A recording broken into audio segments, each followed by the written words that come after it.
pessoal, eu sou Letícia, estou hoje com a Lilian Lopes. Ela é pedagoga, professora e coach. E também foi aluna da Mello. Teve uma experiência em Vancouver de intercâmbio, estudou inglês, né, durante 6 meses aproximadamente. Sim. E chamei ela aqui por quê? A Lilian ela estuda comportamentos, né, trabalha com pessoas, ela é coach. E ela também conhece esse comportamento de pessoas que estão pensando, planejando estudar no Canadá, né? A maioria dos nossos alunos estão buscando o Canadá, claro também que pode ser a Austrália. Chamei ela aqui por quê? A gente trabalha muito com planejamento educacional, né? Com assessoria educacional. E tem um fator que é muito importante, que é o emocional. Ele pode estar a seu favor ou pode também te atrapalhar. Então, ela como profissional, que estudou comportamentos e também teve uma experiência em intercâmbio no Canadá, conhece bem e vai aqui falar pra gente o que pode atrapalhar o seu planejamento. Obrigada por estar aqui hoje. Imagina, um prazer sempre. Quero saber, conte o que você acha, o que você acredita, né? Aliás, por experiência com pessoas e também como uma pessoa que vivenciou tudo isso. Uhum. Você conheceu pessoas lá no Canadá, né? Você conheceu pessoas que... A Lilian conheceu gente, né, de todas as idades, famílias, adolescentes, gente que estava imigrando, sim, né? Gente que estava fazendo intercâmbio curto, né? De poucas semanas ou meses. Verdade. Quais são, assim, o que atrapalha um plano de estudo fora do Brasil? Ótimo. Eu acho que o principal, a primeira coisa que todo mundo precisa ter em mente quando vai fazer um projeto, né, para ir para o Canadá, para a Austrália, o que quer que seja, é que é um grande projeto. Muitas vezes é um projeto da vida da pessoa. Muitas vezes ela está durante muito tempo se organizando das mais diversas formas para aquilo ali acontecer. Então eu acho que o mais importante num primeiro momento é ter a dimensão desse projeto.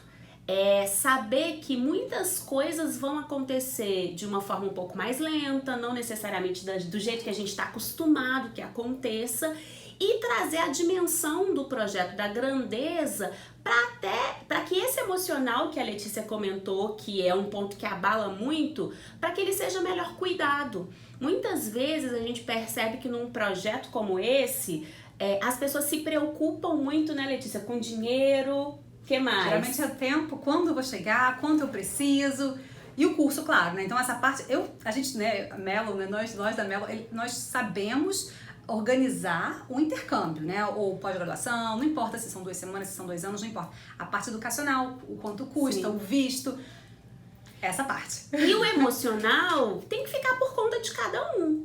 Exatamente porque cada um vai vivenciar de uma forma diferente. Independe da idade, né? A gente às vezes percebe pessoas que vão fazer, por exemplo, um intercâmbio de férias que tem 15 anos, uhum, ou famílias que estão se mudando para o Canadá com filhos já. Então, muitas vezes, independe da idade, independe do tempo que você vai ficar lá, independe do curso e até da cidade. O importante é que cada um entenda exatamente o impacto que o emocional pode trazer para aquele projeto. E a gente percebe que independente de que categoria, né, você esteja, em qual categoria você esteja, existem 3 principais inimigos, se é que a gente pode chamar de inimigos, que afetam a grande maioria das pessoas. Em uma escala menor ou maior, porque é claro que, como a Letícia disse, eu estudo o comportamento, e o comportamento ele é individualizado, cada um tem um comportamento porque está relacionado com uma série de outras questões. Mas esses 3 inimigos que a gente vai falar sobre eles hoje... 3 inimigos, bem importantes. Eles aparecem para a grande maioria das pessoas. Exatamente. O primeiro deles é a falta de planejamento e organização. Pode parecer absurdo, mas a gente percebe que grande parte das pessoas que vão entrar num projeto grande como esse, um projeto Canadá, por exemplo, se ela não tiver um planejamento e uma organização muito bem feitas no início, ela vai tropeçar lá na frente. Muitas vezes gasta-se pouco tempo planejando e muito tempo corrigindo problemas de um planejamento mal feito. Isso é verdade. Concorda? Então, às vezes, vale mais a pena, e existe uma ansiedade grande, né, para que aquilo aconteça rápido. Eu decidi que eu vou fazer um intercâmbio, por exemplo, eu quero logo fazer. Mas, às vezes, é importante que vocês parem e façam um planejamento detalhado. Por quê? A gente precisa lembrar que existe um movimento para um outro país. São regras diferentes, é tudo muito novo, desconhecido. A gente não tem experiência naquilo ali que está sendo falado. Muitas vezes, quem está acompanhando o nosso processo, como a Mellow, por exemplo, dá dicas, sugere coisas, mas o planejamento é individual. Por exemplo, se você precisa de X mil dólares para fazer o intercâmbio, só você consegue colocar na ponta do papel, na ponta do lápis, quanto você consegue economizar por mês. A Mellow não consegue te dizer sobre isso. Excelente exemplo. E se você não fizer um planejamento adequado, pode chegar lá no final daquele momento e você não conseguir ter juntado todo aquele dinheiro necessário.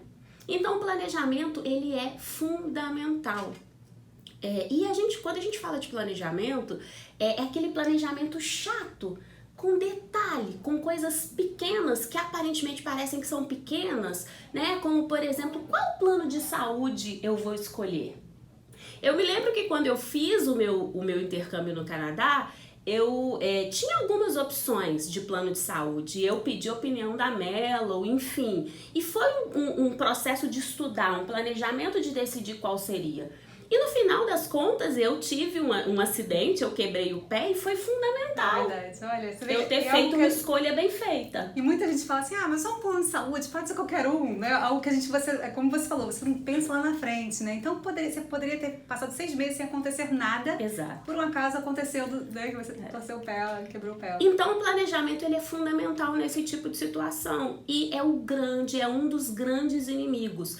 Quando a pessoa chega, um outro exemplo, ela se planejar, onde eu vou morar, onde eu vou estudar, eu tenho transporte, é rápido, não é rápido, é seguro. Então são detalhes que você realmente tem que colocar tudo, né? O mais interessante de um planejamento bem feito é você fazer uma grande lista. Faça uma grande lista de tudo que você precisa. E aí, com isso, você pode pedir ajuda para quem está te assessorando. Você pode fazer pesquisas, porque isso é fundamental. Você pode conversar com pessoas que já fizeram aquele mesmo processo. E faz uma grande lista. Depois, você faz uma categorização daquela lista. Então, por exemplo, tudo que está relacionado a financeiro, eu vou colocar aqui. Tudo que está relacionado a decisões, escolhas que eu preciso fazer, eu vou colocar aqui. E assim sucessivamente. Depois que você tiver aquela grande lista categorizada, porque no primeiro momento vai ser assustador. E é por isso que muita gente não faz planejamento. Porque quando a pessoa se depara com tantas coisas para fazer, dá aquela desanimada. Ela fala, meu Deus, eu não vou dar conta, não vai dar tempo, eu não sei como fazer isso tudo. E quando você pega tudo aquilo e já coloca separado e depois você começa a colocar aquilo ali numa linha do tempo e vai vendo que de fato dá tempo sim. Se você fizer um pouquinho por semana, um pouquinho por mês, ao final daquele prazo você vai ter todas as suas atividades mapeadas e concluídas para que então você não tenha nenhum tipo de grandes riscos. Ah, Lília, Letícia, então não vai acontecer nada se eu fizer um planejamento adequado? Gente, a vida acontece. Aqui, morando no Brasil, a vida acontece. Hora, né? Pode ser, por exemplo, que você chegue na casa que estava toda planejada, mapeada, adequada para a sua escola e você não goste, por exemplo, do ambiente da casa e você queira mudar. Então, coisas podem acontecer. Mas quando você tem um planejamento bem feito, o impacto daquele probleminha, daquela situação, ele é bem menor, porque você já está com tudo muito bem mapeado, com tudo muito bem controlado, né? O grande pulo do gato de ter um planejamento, né? O grande pulo do gato de ter um planejamento bem feito, adequado, é porque apesar de a gente não ter controle de tudo, a gente traz um pouco mais para o nosso centro, para minimamente ter um pouco de sensibilidade dos próximos passos e querendo ou não ter um pouco de controle diante daquela situação. Excelente. Né? Uma última dica que eu posso dar sobre planejamento e organização, eu falei um pouco das listas, mas onde eu posso colocar? Busque uma ferramenta que possa te ajudar a ter esse planejamento mapeado. Cada um tem a sua preferência. Eu, por exemplo, eu gosto de ter ferramentas que me ajudem, que já sejam automatizadas, que eu possa ver no celular e no computador, que eu possa, por exemplo, colocar um alerta de prazo. Agora tem gente que prefere, por exemplo, um caderno. Não sei o que você prefere. A lista. Eu gosto de lista. Eu gosto de escrever no papel o que eu tenho que fazer até as datas, né? O aplicativo é uma ideia boa, até porque muita gente hoje em dia é muito tecnológica. O aplicativo é uma ideia boa que tem um alerta ali pra você. Exato, né? Exato. Mas você pode fazer como a Letícia gosta, de fazer as listas, de categorizar. Tem gente que prefere um Excel. O mais importante é que você tire da sua cabeça. Porque, gente, quando você tem aquele monte de coisas para fazer e aquilo tá na sua cabeça, isso vai gerar uma série de outros contratempos, e que a gente vai até falar deles porque são também outros inimigos, e que quando você tira aquilo da cabeça e passa para um lugar, você consegue ter a sensação de, você não tá com a cabeça cheia de milhões de coisas para fazer o tempo inteiro. 2, você consegue ter uma visão da evolução. Então, já foi feito, vai fazendo, check. Checklist. Vai fazendo, check. E isso dá uma sensação de evolução, que é o que a gente precisa ter dentro de um planejamento. E até tira o medo de esquecer, né? Porque quando você não anota em nenhum lugar, quando não tem nenhum lugar, a chance de esquecer é grande, né? Exatamente. São vários detalhes, várias etapas, né? Exatamente. Então, sobre o primeiro inimigo, o mais importante são esses pontos. Agora a gente tem um segundo inimigo, né, que também afeta todo mundo. Esse segundo inimigo, ele é conhecido de todo mundo, que é a ansiedade. A ansiedade é algo que é impossível que você converse com alguém que nunca tenha se sentido ansioso. Em algum momento, exatamente. Ou tem todos os dias, né, em todos os momentos. Tem pessoas que são mais ansiosas que outras, isso tem a ver com características pessoais. Mas a ansiedade é algo que afeta todo mundo, né? Seja quando você vai fazer uma prova, seja quando você vai ter um encontro, seja quando você vai vivenciar uma situação nova, uma situação que você ainda não tem, você não tem conhecimento de como é que aquilo vai acontecer, né? Sempre que você vai para uma situação nova, que você não sabe minimamente o que vai acontecer, a sua ansiedade pode ser um pouco maior. E aí, o que vai acontecer quando você está indo para outro país, conhecer novas culturas, um novo idioma? Você não faz a menor ideia. Você pode até já ter ido visitar o Canadá a passeio, você pode até ter ido fazer um curso de uma semana, mas você está indo fazer uma coisa nova. Então, é tudo muito novo e isso gera ansiedade. E é um novo que você não conhece. Geralmente você está indo para um país ou um lugar que você não tem amigos, que ninguém te conhece, que você não sabe como é que funciona a cultura, a família que vai te receber. Mesmo se você vai ficar em outro tipo de acomodação, é tudo novo. E sem nenhuma pessoa conhecida. Geralmente temos nós, né? A agência, ou então de repente tem um amigo, mas é raro. Geralmente o que está chegando ali, quando você chegou lá, você não conhece ninguém, né? Tudo novo. E é diferente de você ter uma pessoa ou outra conhecida do que você tá num ambiente, por exemplo, que tem a sua família. Num ambiente, por exemplo, que tem pessoas, amigos de infância, pessoas que você pode contar, pessoas com as quais você já trabalhou, enfim. Então, o segundo inimigo, ele aparece de uma forma muito, muito forte. E engraçado, porque a princípio a gente acha que ele vai aparecer só quando a gente tá lá, né? Mas não. Não, começa aqui, isso eu sei. Muitas vezes a ansiedade, e aí isso acontece, né, Letícia, nas pessoas que são um pouco mais ansiosas, e aí é bem importante que você se olhe e se categorize, né, como sendo pouco ou muito ansioso, até para que você trabalhe isso de uma maneira mais forte. Mas é muito comum que a ansiedade ela já comece a atrapalhar o seu plano de ida para o Canadá antes mesmo de você chegar lá. É verdade. E a ansiedade ela é um grande inimigo porque, diferente do planejamento e da organização, que se você esquecer uma coisinha, você pode até, dependendo do que for, ajustar. A ansiedade ela pode ser tamanha que ela pode impactar em algum passo que você deveria dar e, consequentemente, você ou dá um passo errado, ou o que eu brinco, né? Às vezes a pessoa dá o passo 7 sem ter dado o passo 5. Nossa, é verdade. E aí o que acontece? Quando eu tô indo lá na frente sem antes ter feito coisas anteriores, que é o que a gente chama de imediatismo. Isso acontece com os alunos? Nossa, eu diria que, bom, o primeiro, como você falou, do planejamento é bem comum também, mas o imediatismo é muito maior. E eu tenho até casos que eu posso até comentar, alunos que, por exemplo, fecharam acomodação Airbnb ou até mesmo aluguel de apartamento sem ter o visto, sem o visto ter sido aprovado. Eu assim, gente, mas o visto não foi aprovado ainda, você já alugou um apartamento, já pagou uma consultoria, ou então a acomodação, seguro-saúde. Quero fechar meu seguro-saúde já. Falei, mas o seu visto não foi aprovado, não sabe nem que dia você vai chegar no Canadá ainda. Comprar passagens. Aliás, muita gente perde dinheiro porque comprou passagem, que eu entendo. Às vezes você compra passagem antes porque é mais em conta. Sim. Mas aí o visto não saiu. E aí? Tem que pagar um monte de taxas para ou você paga taxa, ou você perde a passagem. E eu diria até que o que mais acontece, esses são alguns casos, né, que eu citei, que são comuns, mas o mais comum é na parte do visto. Porque a pressa é tanta. Não, mas eu tenho que chegar aí em 4 meses. E aí ele não está preparado, por exemplo, financeiramente. E aí a gente passa por uma consultoria de vistos, né, que a gente trabalha com algumas empresas que falam tudo que a gente falou, ou seja, eu já falei. O consultor falou e ele falou assim, não, mesmo assim eu quero aplicar. E aí, isso é ruim, porque quando a pessoa volta pra gente, puxa, eu tive visto negado, aconteceu muito poucas vezes com a gente, graças a Deus, na Melo, mas quando acontece, não importa se é uma pessoa, a gente sofre, porque a gente sabia que não era aquele melhor caminho.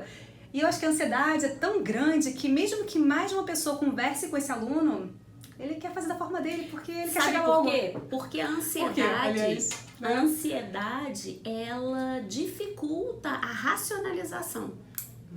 Você, quando está extremamente ansioso, pensa em alguma situação da vida que você já esteve extremamente ansiosa. Eu sou bem ansiosa já falo logo. Muitas vezes você não consegue racionalizar um fato, algo que o caminho é muito claro que seja aquele, como exemplo que a Letícia deu. Se eu sou consultora de visto, tô te dizendo, não faça assim, faça assado, porque se você fizer assim, não vai dar certo. A ansiedade é tanta que é como se você não ouvisse aquilo ali, é como se você não conseguisse absorver aquela informação e você vai pelo outro caminho. E aí o que acontece? Quando você tem o visto negado, por exemplo, existe uma frustração absurda. E isso pode atrapalhar muito. Então, o principal inimigo... A ansiedade, ela é um inimigo que ela vem atrelada com outros inimigozinhos. Por quê? A ansiedade é um inimigo, mas a consequência da ansiedade é o imediatismo, que vai gerar uma frustração, que vai gerar perda financeira. Exatamente. São várias perdas, né? Que vai gerar, por exemplo, o fato de você ir para um lugar quando na verdade você queria ter ido para outro e aí você não se sente feliz e pode inclusive acabar com o seu plano. Você pode chegar a um ponto de que você acabe vendo que aquilo ali tudo não fez sentido nenhum e você desistir. Aquilo não é pra mim, aquilo não faz sentido. Então a ansiedade, ela é um grande inimigo de um projeto pro Canadá, pra Austrália, que seja.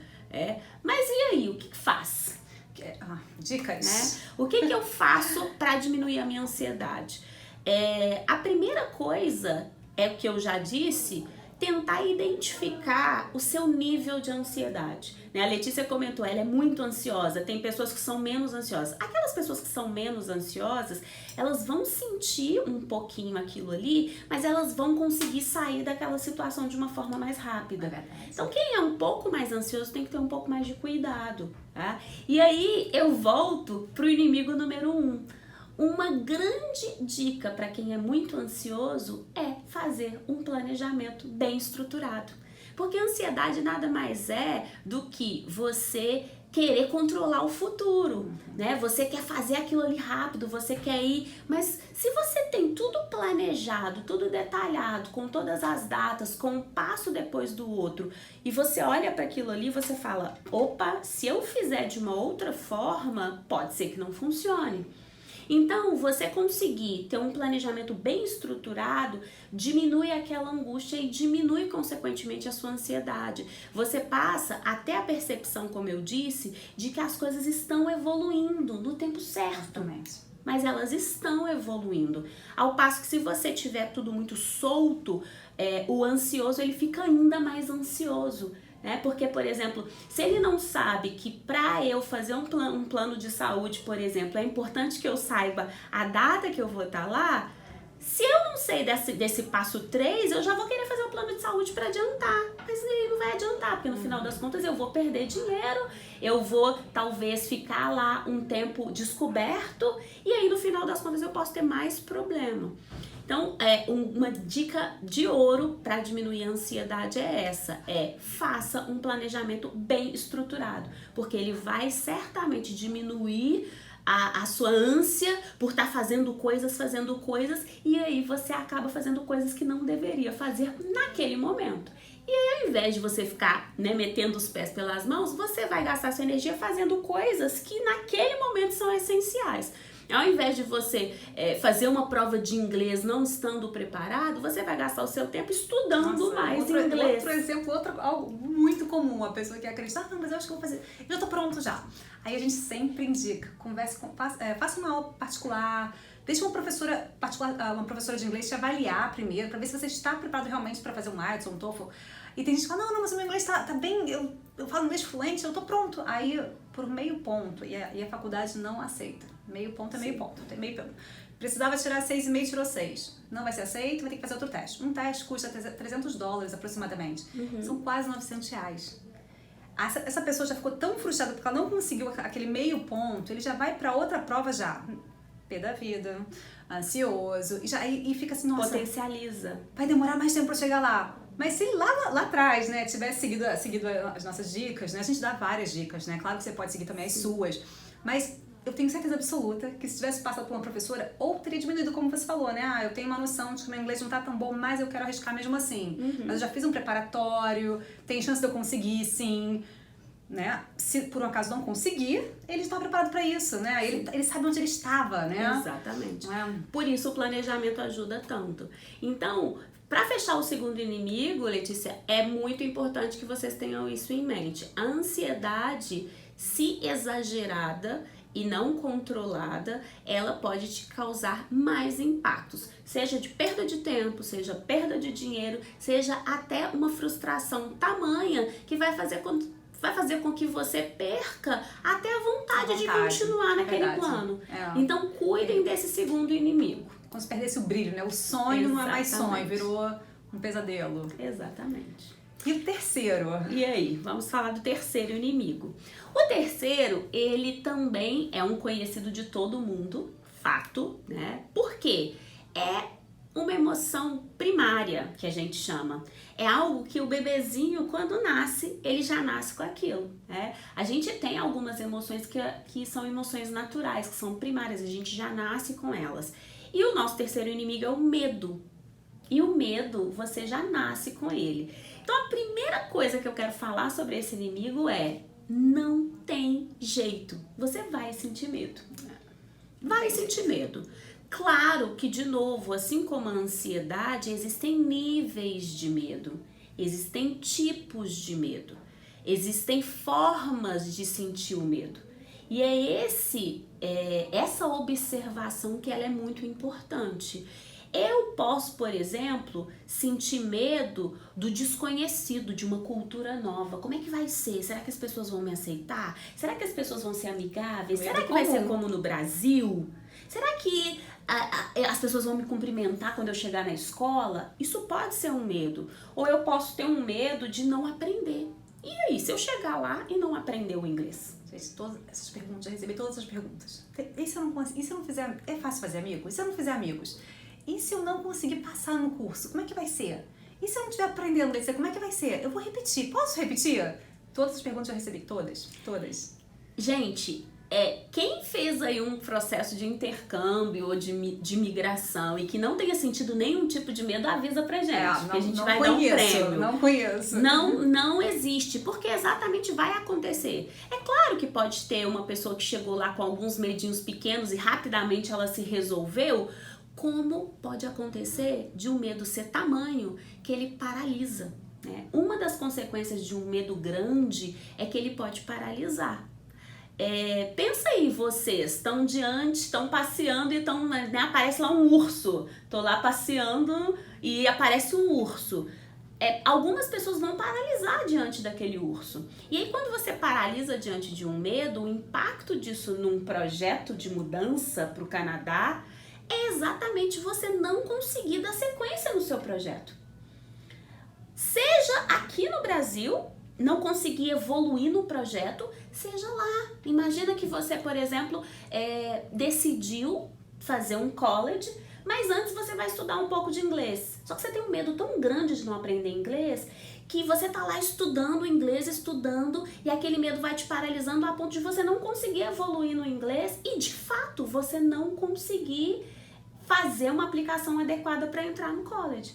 Então, o grande impacto do medo num projeto desse é que ele pode paralisar e ele pode impactar na evolução do seu projeto. Olha, é interessante você falar isso, que recentemente fizemos um vídeo com a Maria Alfaro, que é professora de inglês, e eu perguntei para ela no vídeo, durante a gravação, o que você acha que atrapalha mais o aluno brasileiro aprendendo inglês? Você acha que é a parte da comunicação oral, escrita? Ela falou, não, Letícia, a maior dificuldade do brasileiro é o medo, a ansiedade. Eu tenho alunos que estão muito preparados, vão para uma prova e não conseguem a nota que precisa, até porque prova é sempre chato. Então ela falou exatamente isso, ela falou que quando eu perguntei sobre dificuldades, a maior dificuldade do aluno brasileiro, ela não apontou nenhuma, por exemplo, técnica, nenhuma. Ela falou o emocional, eles estão com tanto medo de não conseguir a nota que eles precisam, que mesmo mais preparado, então ele acaba fazendo várias provas para melhorar a parte emocional, para se acostumar com a prova, eu não sei, mas exatamente o medo, era medo. E isso é muito interessante, né, porque eu dei esse exemplo do inglês, mas o medo ele pode te impactar uma série de coisas.